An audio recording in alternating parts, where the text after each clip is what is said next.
salah satu satuan elit milik Komando Cadangan Strategis TNI Angkatan Darat Kostrad yang kenyang dengan pengalaman tempur adalah Batalion Infanteri Lintas Udara 501, Bajra Yuda, Yonif Linut 501, BY.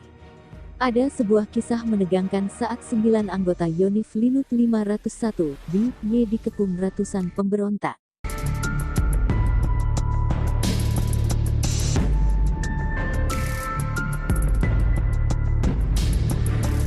Dirangkum dari berbagai sumber, 9 orang anggota satuan elit yang kini bernama Yonif Para Raider 501, Bajra Yuda, Yonif PR 501, BY untuk menjemput dan mengawal Panglima Angkatan Bersenjata Republik Indonesia, ABRI kala itu, Jenderal TNI Leonardus Benyamin Murdani.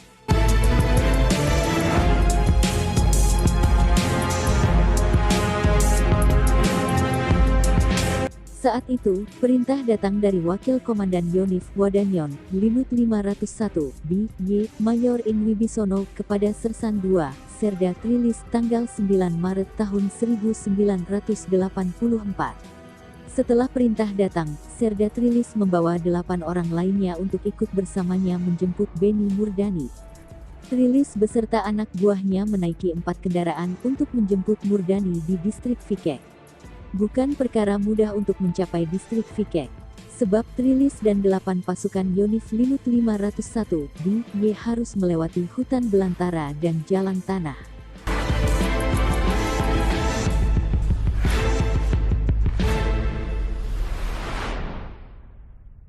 Belum lagi, ancaman dari anggota kelompok pemberontak Front Revolusi Kemerdekaan Rakyat Timor Leste, Fretilin.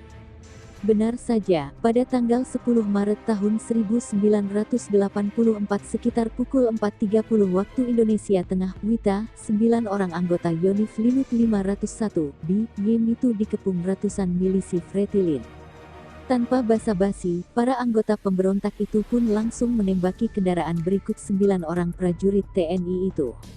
Serda Trilis tewas akibat terkena tembakan. Mengetahui pimpinannya tewas, 8 orang prajurit TNI lainnya pun turun dari kendaraan dan membalas tembakan milisi Fretilin. Sayang, beberapa saat kemudian prajurit 1 Pratu Imam juga tewas. 7 orang anggota Yonif Linut 501, BY yang tersisa, tetap mencoba bertahan.